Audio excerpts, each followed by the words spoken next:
forward with a lecture by MOURTOU PARADEISOPOULOU on the Apollonian and Dionysian elements in Nietzsche's work.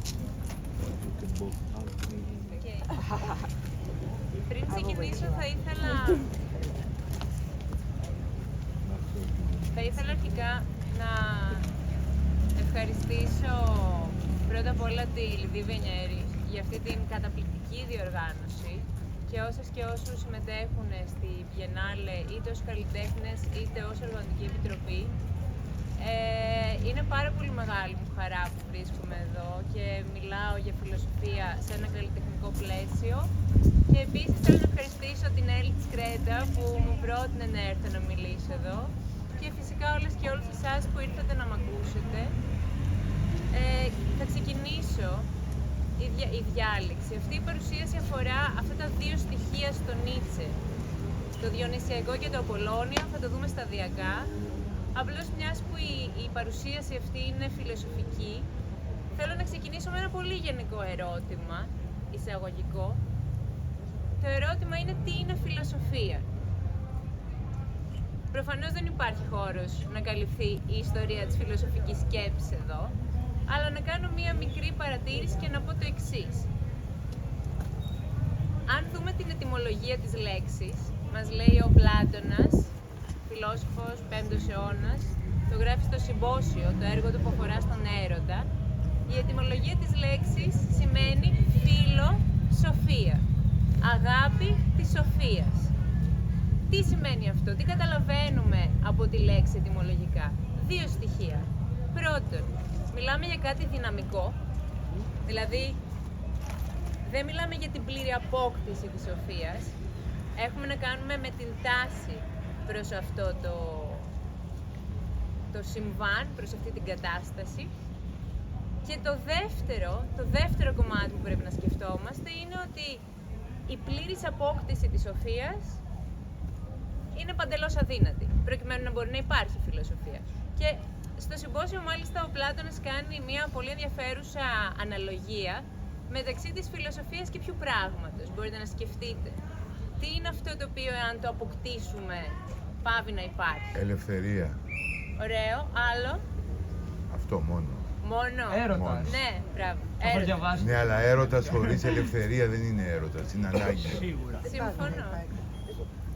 Why we don't speak English? You speak well English. Using your Greek language Okay, against I can us. try. Try. Okay, I will try to speak in English by improvising right now. And let's see. But what I will read from Nietzsche's work will be in Greek, the two passages. It's okay. So what is philosophy? It is the love of wisdom, okay? And a necessary element of it, it is the lack. A lack of its complete acquisition, in a way. So, what is the origin of philosophy? Of our desire to know? Aristotle, in his After the Physics, writes that philosophy, while is a completely rational process, has as its origin something instinctual, a drive. Okay, the German word is Trieb, η ελληνική είναι νόρμηση. The drive, it is an inherent instinct, Intrinsic. a power. Intrinsic. Yes, instinct, a power in us that lead us to a process of continuous searching, researching, trying to know.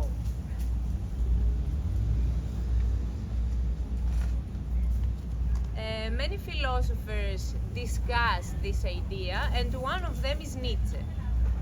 He uses this word, the word Trieb, drive, and he claims that there are two main drives that work inside us, inside the human beings. The one is the Apollonian drive, and the second one is the Dionysian. What are these drives? But before going there, I want to say two things concerning Nietzsche. Do you know when Nietzsche was living, was alive? What century? Sorry? Στο περίπου ποιος αιώνας?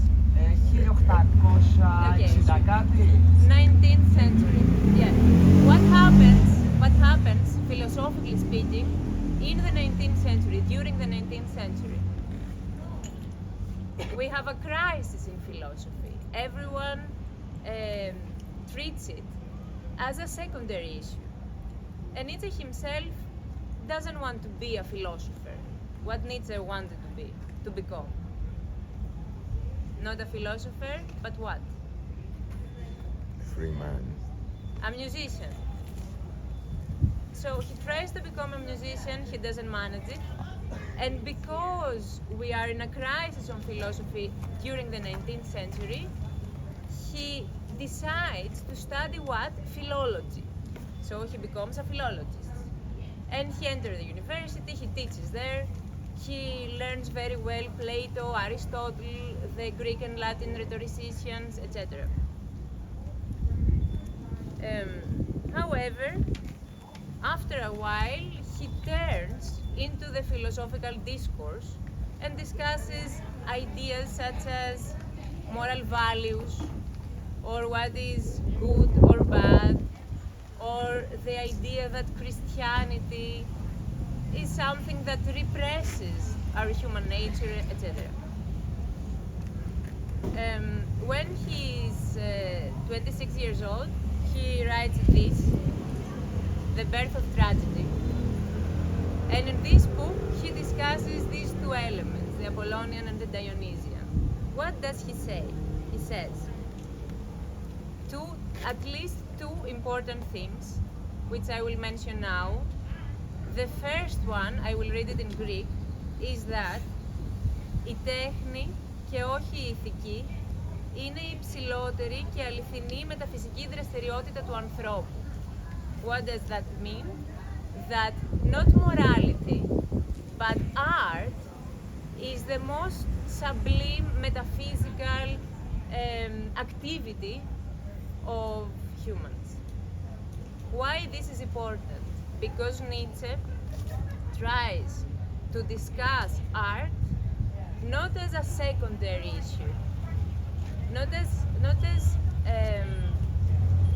something amusing without a deeper essence, but he discusses art as the most fundamental activity of the human nature. The second important element he introduces in The Birth of Tragedy is exactly this duality of powers, the Dionysian and the Apollonian. And what does he say? He says, both in ourselves, in our psyche, and in the civilization, these two powers are in motion, Apollonian and the Dionysian. What are these two powers, and what is the relationship between them? First of all, we can understand that the symbolism is concrete. Apollonian refers to Apollo, Dionysian refers to Dionysus. What is the Apollonian element? Nietzsche says that we can trace the Apollonian element, the Apollonian drive, everywhere in the world, and specifically in the places where very clear structures are there. In the realm of art, we can understand this drive in sculpture or architecture, in forms of art with clear lines, clear structures.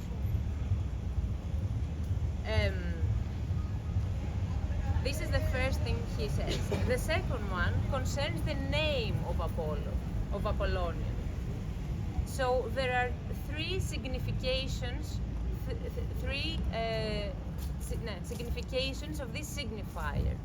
The first one is that Apollo means the one that has light. Okay, το φωτεινό. The German word is very interesting here because the German word for the object that has light is Schein, Scheinen. Scheinen means also something else, means the phenomenon. So this is a very classical discussion in the philosophical thought of the 19th century, at least, a distinction between phenomenon, Schein, the German word, and another how to say it, another word. What is the contradictory word to phenomenon in philosophical terms? Φαίνεστε, λέμε στα ελληνικά φαίνεστε. Absence. Είναι. Yes, great. Είναι. So we have sein and sein. Φαίνεστε και είναι. So what Nietzsche wants to say here is that the Apollonian element is only what we can see, but not what really exists behind this phenomenon. Here I will bring an example in Greek, and I will return in English in one second. Σκεφτόμουν σήμερα το πρωί, φανταστείτε την εξής εικόνα, να είναι κανείς σε ένα δωμάτιο, να υπάρχουν ανοιχτές μπαλκονόπορτες, από πίσω να μπαίνει άπλωτο φως στο δωμάτιο και να είναι μια τραβηγμένη κουρτίνα, άσπρη, η οποία να πέφτει. Ωραία. Και εμείς βλέπουμε την κουρτίνα, παίζει ένα αεράκι, ανεβαίνει η κουρτίνα προς τα πάνω, εμείς βλέπουμε το φαινόμενο της κουρτίνας και ξέρουμε ότι κάτι υπάρχει από πίσω. Κάτι υπάρχει από πίσω. Έχουμε λοιπόν το φαίνεστε, το Απολλώνιο και αυτό που υπάρχει από πίσω. And I return in English now. So, the second meaning of this Apollonian drive is exactly the phenomenon. What we can see, but also what it hides what really exists behind it.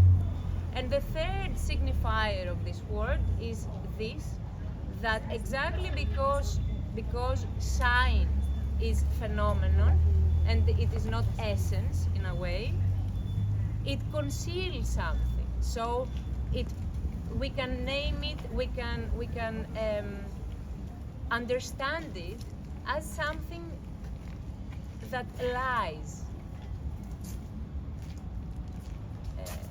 Κάτι το οποίο μας εξαπατά. Πώς το λένε? Deceives. So we have phenomenon, something that deceives, and also something which is very beautiful, etc. This is the Apollonian element. Τώρα, why this phenomenon is important here? Nietzsche says, the Apollonian drive is what constructs clear lines, clear limits, and thus what, in the level of the subjectivity, clear subjects and specific subjects. So because of the Apollonian drive, Lydia and me are two different persons. Okay, another person Lydia, another person me, yes, very well.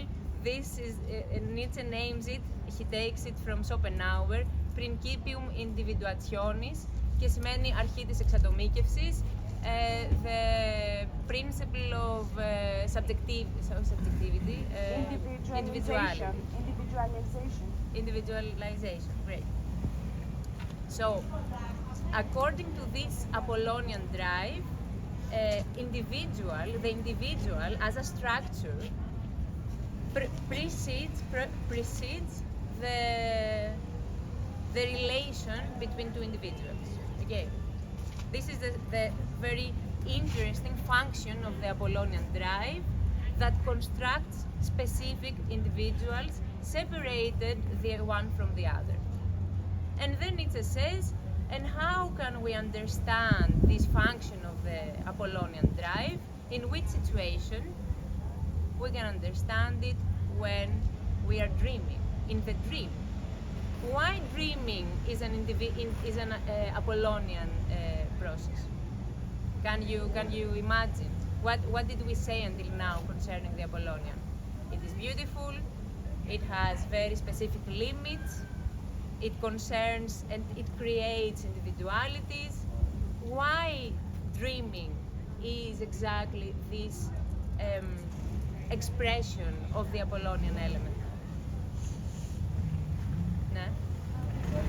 Subjective reality that is not real for everyone else. Yes, okay, because of the subjectivity. You mean? Yes, and the beauty of it.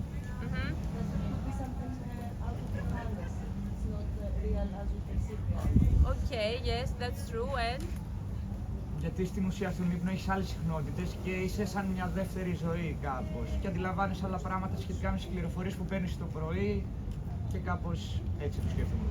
that's true, but we need a step further. What happens when we are dreaming? What do we understand?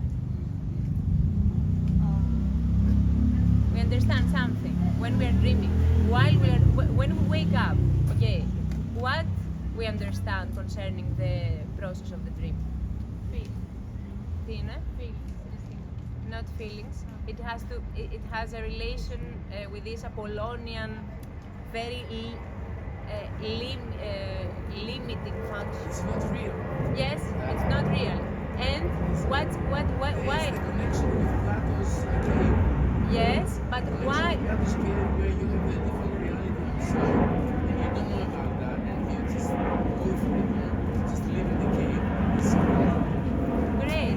this can be a dreamy situation too, like the afterlife might be a dream inside my cave.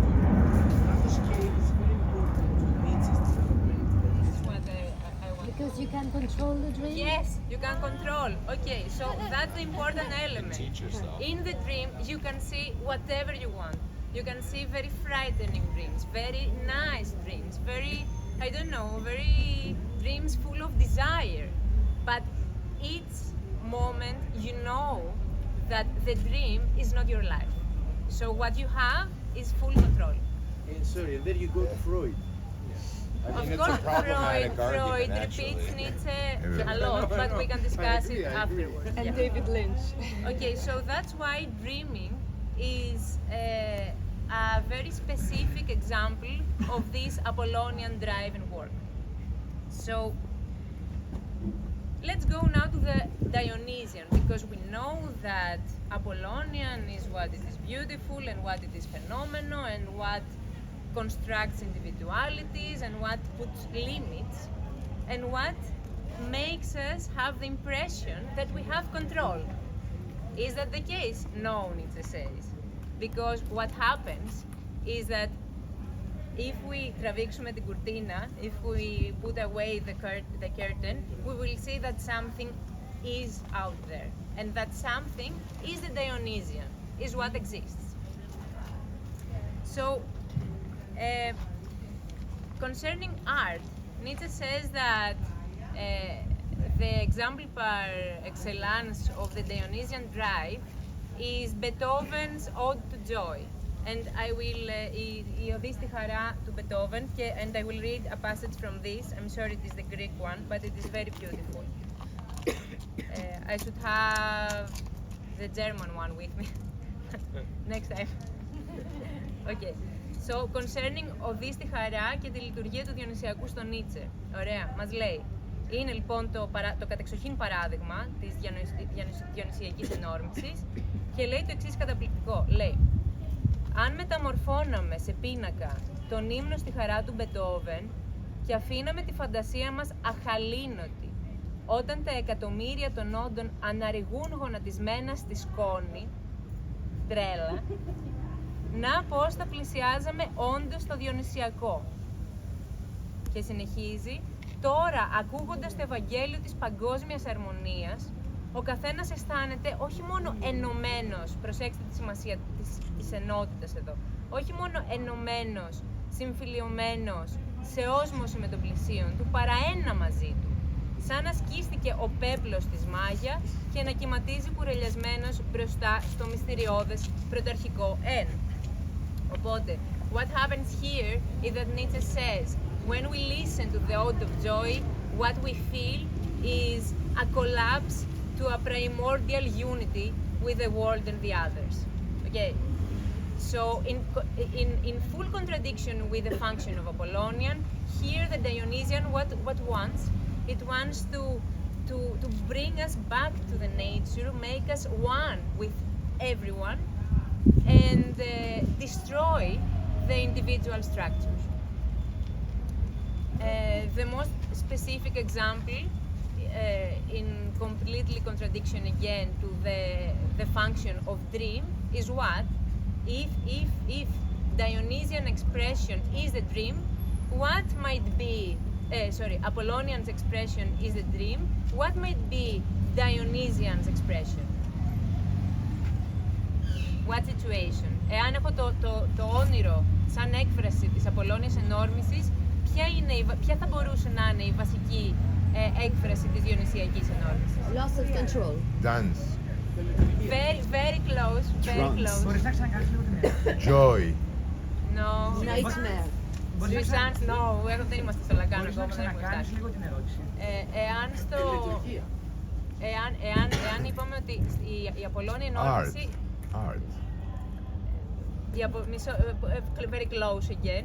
Η Απολλώνια ενόρμηση έχει σαν μορφή έκφρασης το όνειρο. Ωραία. Η Διονυσιακή ενόρμηση ποια θα μπορούσε? Ποιο? Καμία σχέση. Πολύ μακριά. Έκσταση. Μπράβο. Τι μας φέρνει σε έκσταση? Physical pleasure. Η φύση, το κρασί... Το κρασί, μπράβο. Λοιπόν, η μέθη. Okay. Getting drunk. Πώς λέγεται? Η μέθη. Drunkenness. Η μέθη. So, η μέθη is the example par excellence of the Dionysian element. Why? You can understand why. When someone is very drunk, he usually can say, ήμουν εκτός αυτού, I wasn't me. I was someone else last night. I didn't know what I was doing. Why? We are losing the limit.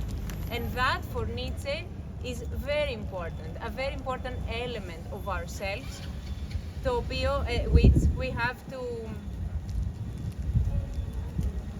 understand, to accept and to express. Μια παρένθεση, και δεν είναι τυχαίο που λέγεται υνοπνεύματα, ότι μπαίνουν τα πνεύματα με τον ίνο. Καλά τα λες. Okay, and I want to read another passage from the book concerning Dionysian because it's very, very nice.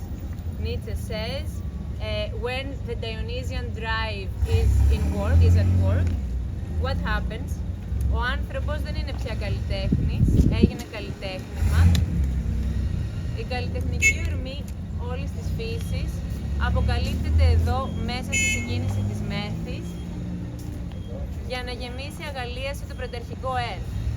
Εδώ μαλάσσεται και πλάθεται η ευγενικότερη άργυλος, and I will pause for a minute.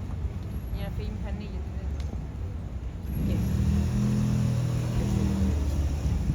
Okay. Ωραία. So, εδώ μαλάσσεται και πλάθεται η ευγενικότερη άργυλος, το πολυτιμότερο μάρμαρο, ο άνθρωπος. Και τους χτύπους της μήλης του διονυσιακού κοσμικού καλλιτέχνη συνοδεύει η κραυγή των ελευσίνων μυστήριων. Προσκυνάται γονατιστά εκατομμύρια των όντων, αισθάνεσαι κόσμο τον δημιουργό σου. So, this is a very intense passage from the Birth of Tragedy concerning the Dionysian. And now, having said this concerning these two drives, let's consider this question. What might be the relationship between them? What do you think? We have two completely opposing drives. What might be their relationship? Γεφύρωση. Δηλαδή. Να μην υπάρχουν σαν δύο αντίθετες αντικρουόμενες αντότητες, να γίνουν μια συνδυασμένη. Η σύνθεση των αντιθέτων. Σύνθεση των αντιθέτων. Η ενσωμάτωση, η μέθεξη, η ένωση. Να γίνουν ένα δηλαδή αυτές οι δύο. Να γίνουν ένα και το ένα να περιλαμβάνει και τις δύο ενέργειες. The duality of controlling and not. We're all saying the same thing. Δώστε μου ένα λεπτό. I'm sorry, what? I was saying the idea of controlling your environment and controlling. No control. control. But the duality of controlling your environment and then letting go. Chaos and order. Okay, One thing. but is there a contradictory relationship between them, or they No, are it makes a whole. We're walking again paradoxes. a whole? Supplementary. Supplementary, okay. Και τι λέμε από εκεί, κανένας control. And what happens? You don't control the booze, you don't control the street. You do whatever you want. Στην ουσία να κάνουμε. Μήπως γι' αυτό με την The reality is that Dionysus is the real, you know, and you know, Apollon is the sort of idea. Uranus, the heavenly. Destruction, death. Nothing then, no life. Έτσι, this is what Nietzsche says. If you have a different opinion, we can discuss. If we let the Apollonian drive alone, what will happen? Boredom. Yes, boredom, no space for desire, no space for life. So what Nietzsche says is this. In the very, very, very first paragraph of The Birth of Tragedy, λέει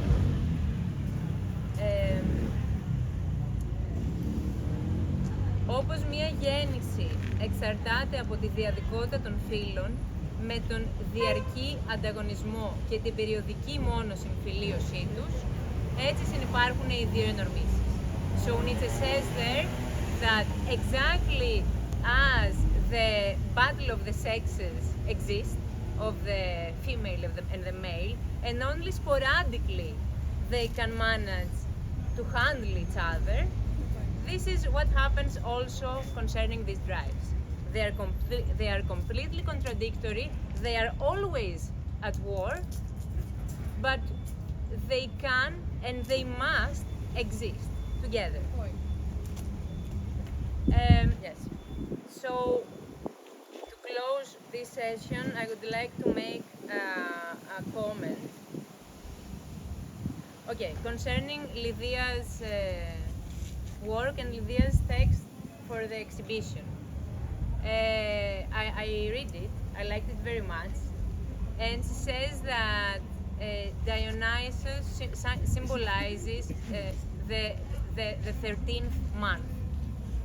And this is something that because of the civilization and because of our entrance into the civilization, people dismissed.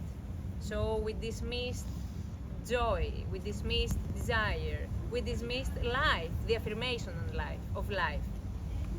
And you say in a passage that because of that dismissal, civilization will be destroyed. And after that, the Dionysian will emerge again, and new ways of life, desire, etc., and love will emerge. And I wonder, and I want to put it here as a question: would that be possible? I mean, would it be possible for the Dionysian to construct forms by itself, or do we need at the same time an Apollonian drive? Exactly for that reason. Yes. So, if we think that there are two big things, the order and the disorder and things like that, I believe that in disorder you have order, in order you have disorder. But the two big powers is the power game, how to oppose on the other, how to understand, and love. And people from the fear to be cheated, to be dropped, they think that love is a weakness because we are twisted. Our civilization is twisted. It's fake, it's hypocritical. There is not any order. Order is a hierarchy. So, and respect. And all that they are stupidities when a child is born. You don't know, you don't have yet the memory to understand all that. So he learned a lot of bullshittings on societies, and we live a very, very pervert thing. And I don't believe that Dionysus and Apollon are together, because Dionysus became Artemis. okay, this little virgin girl who's mad and she's a tomboy and she's the moon goddess. So he really delineate her as they delineate the point of being a woman. So it happened to me in my head a moment in the time when Zeus stole as God all the Delphi, Dodoni, Pholoi, all the big oraculum, energy, strong centers from Gea, who was the previous goddess.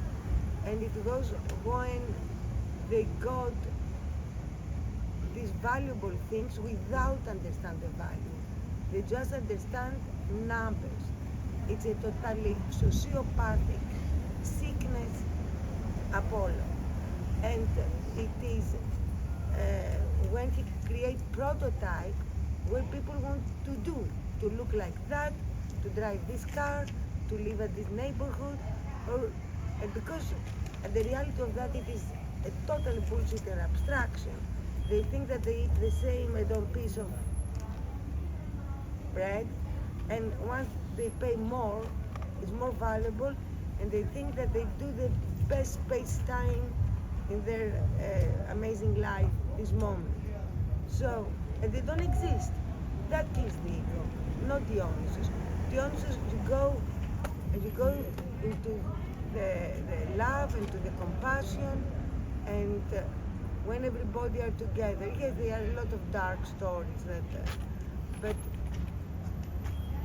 like the people, they are the mythology, we can understand that, but this is not the point.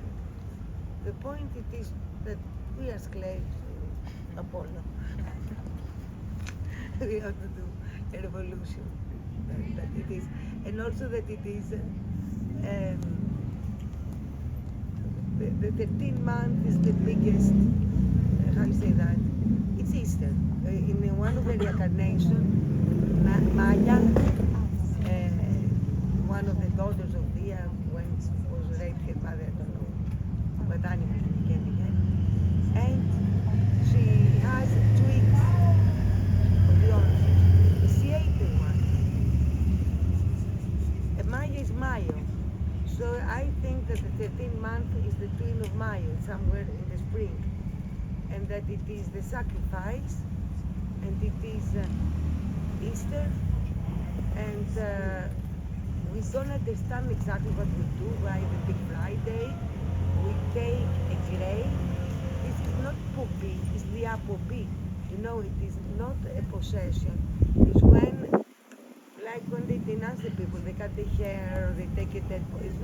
It's the opposite of a triumph, to walk this body of a god who was beaten, raped, killed, and all these things. And how? By putting all these flowers. And people will become very good together this day. But that's it. Then what is the story of resurrection? And what we do? We eat the lamb, so we just eat the body.